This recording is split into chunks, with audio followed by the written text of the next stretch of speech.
guys, welcome back to my channel. For those of you who don't know me, my name is Amy, and today we're going to be talking about my 3 favorite books that you need to read this year.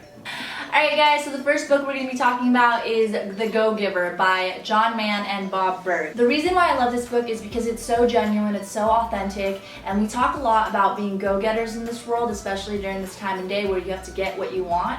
This book flips it on its head. It talks about being a go-giver and really trying to give as much as you can in this world and how you can provide values to others and in turn how that can make you successful. The main 3 takeaways from this book are: number 1, your value is based on how much you can serve to others and how much value you're providing to others. Number 2, it's your influence and how your influence is dependent on how much you can give back to others. He talks about the fact that 50-50 is a losing proposition. You should have someone else's back, and that's important because that's the true influence you have on someone else. And the third key takeaway that I took away from this book is the fact that you have to be authentic. You have to be authentic in order to serve others, but you'll also have to be authentic to yourself, and that's the only way that you can become successful and meet others and continue to network to get to know others. Overall, I really recommend this book. It's a super easy read. It's 120 pages. I recommend reading it once a year, and honestly, it's really changed my life. It's my favorite book, and it just reminds us how to be a better person and how important that is in order to become successful. Alright guys, so the second book I want to talk about is called Atomic Habits by James Clear.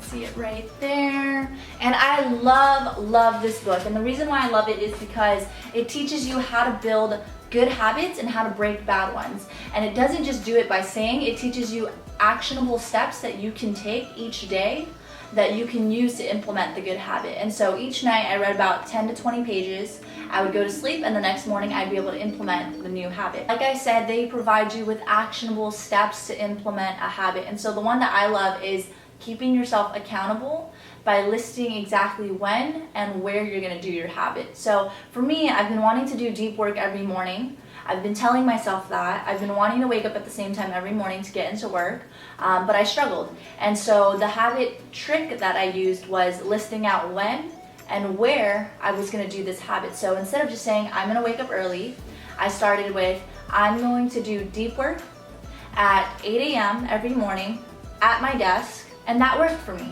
A lot of us don't necessarily think of good habits that we want to build, but we think of bad habits that we want to break. We don't want to reach for the junk food. We don't want to keep watching TV. We don't want to stay on social media for more than 2 hours.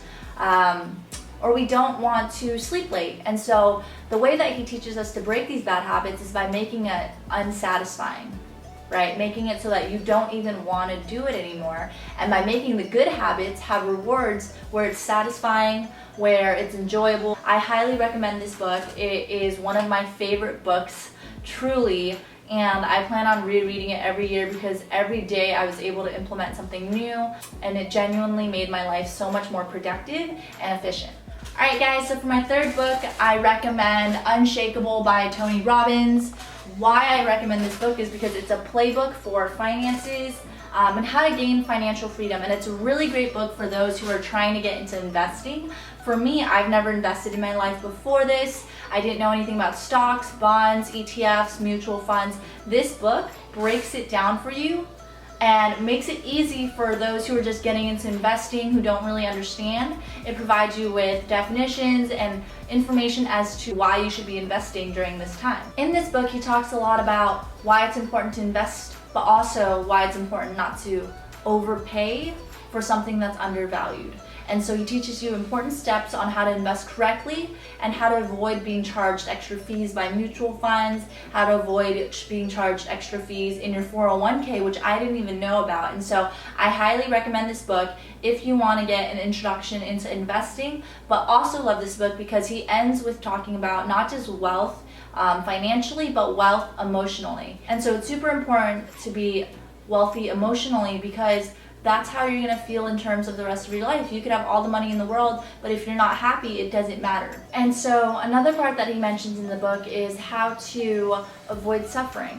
Suffering is actually emotions that we choose, like worry, anxiety, jealousy, envy, and these are all, emotions that we feel, but everyone has a specific flavor of suffering that we tend to lean towards. Help you recognize that is why you're in a state of suffering and how to move back into a beautiful state and to keep going towards happiness. And so that's why I love this book. I think Tony Robbins did such a great job. Alright guys, so those are my 3 recommendations